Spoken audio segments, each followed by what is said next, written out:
L'Afrique du Nord romaine, baignée de soleil et nourrie des richesses de sa terre, est devenue un pilier de l'Empire romain, un grenier à blé qui alimente la capitale affamée et une terre de commerce et d'échanges culturels.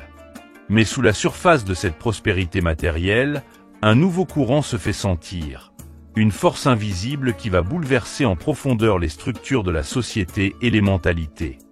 Le christianisme, religion née en Palestine et portée par un message d'espoir et de salut, pénètre progressivement l'Afrique du Nord, se diffusant dans les villes et les campagnes, touchant les cœurs et les esprits et préparant le terrain pour une transformation radicale du paysage religieux de la région. Le christianisme, religion monothéiste fondée sur les enseignements de Jésus de Nazareth, apparaît en Palestine au 1er siècle de notre ère. Porté par un message d'amour, de compassion et de salut, il se diffuse rapidement à travers l'Empire romain, trouvant un écho particulier auprès des classes pauvres et marginalisées, mais aussi auprès des élites intellectuelles en quête de sens et de spiritualité. L'Afrique du Nord, terre de rencontres et de brassages culturels, n'échappe pas à cette nouvelle vague religieuse. Le christianisme y pénètre dès le IIe siècle, se diffusant progressivement dans les villes et les campagnes, transformant le paysage religieux de la région et préparant le terrain pour l'avènement d'une nouvelle ère. Les premières traces du christianisme en Afrique du Nord remontent au IIe siècle après Jésus-Christ. Des communautés chrétiennes se forment dans les principales villes romaines, comme Carthage, Utique, Hipporégius et Leptis Magna. Ces premières communautés sont composées d'individus d'origines diverses, citoyens romains, pérégrins, affranchis et même esclaves. Elles se réunissent discrètement dans des maisons privées ou dans des catacombes, cimetières souterrains où les chrétiens enterrent leurs morts et célèbrent leur culte à l'abri des regards. Le christianisme, religion monothéiste qui refuse le culte de l'empereur romain et des dieux païens, est perçu comme une menace par les autorités romaines. Les chrétiens sont accusés d'athéisme, de superstition, de cannibalisme et d'autres crimes imaginaires. Ils sont victimes de discrimination, de harcèlement et de persécutions sporadiques. Quintus Septimius Florent Tertullien, né à Carthage vers 155 après Jésus-Christ, est l'une des premières figures importantes du christianisme en Afrique du Nord. Juriste et philosophe de formation, Tertullien se convertit au christianisme vers 195 après Jésus-Christ et devient un ardent défenseur de sa nouvelle foi. Il est l'auteur de nombreux ouvrages en latin où il expose les dogmes du christianisme, réfute les accusations portées contre les chrétiens et dénonce la décadence de la société païenne. Ses écrits, marqués par un style vif et polémique, ont eu une grande influence sur le développement de la pensée chrétienne en Afrique du Nord et au-delà. Dans son ouvrage Apologeticum, Tertullien dénonce les persécutions dont sont victimes les chrétiens et réfute les accusations portées contre eux. Nous sommes accusés d'être des criminels, des ennemis de l'État, des impies. Mais quels sont nos crimes? Nous refusons de sacrifier aux dieux païens, nous refusons de participer aux jeux du cirque, nous refusons de jurer par le génie de l'empereur. Est-ce là être des criminels? Malgré les persécutions, le christianisme continue de se répandre en Afrique du Nord au cours des IIIe et IVe siècles. Plusieurs facteurs contribuent à cet essor.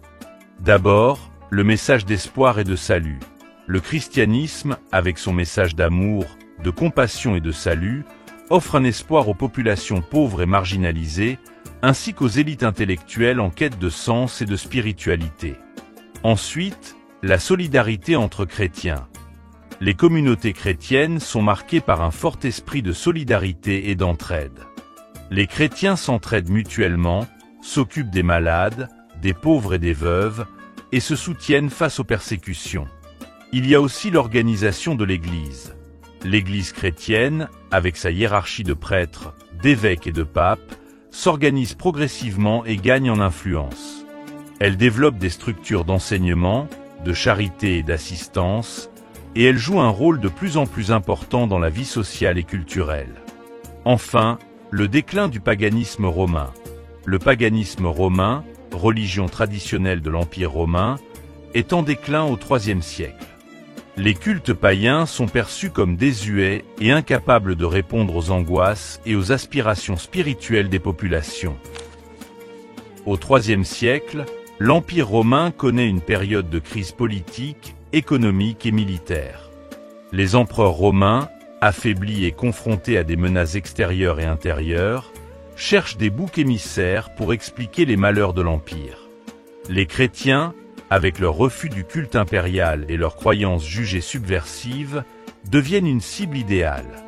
Plusieurs grandes persécutions sont lancées contre les chrétiens au cours du IIIe siècle, notamment sous les règnes des empereurs Dèce, 249 à 251, Valérien, 253 à 260, et Dioclétien, 284 à 305. Les chrétiens sont contraints de sacrifier aux dieux païens, de renier leur foi ou de subir le martyre. Des milliers de chrétiens sont exécutés, emprisonnés, torturés ou déportés. En 313 après Jésus-Christ, l'empereur Constantin promulgue l'édit de Milan, qui accorde la liberté de culte aux chrétiens et met fin aux persécutions. Constantin, qui se convertit lui-même au christianisme quelques années plus tard, voit dans cette religion un facteur d'unité et de stabilité pour son empire. L'édit de Milan marque un tournant décisif dans l'histoire du christianisme. La religion persécutée devient la religion officielle de l'Empire romain. L'Église chrétienne, libérée des persécutions, peut désormais s'organiser et se développer librement. L'Afrique du Nord, après l'édit de Milan, devient un foyer de christianisme florissant.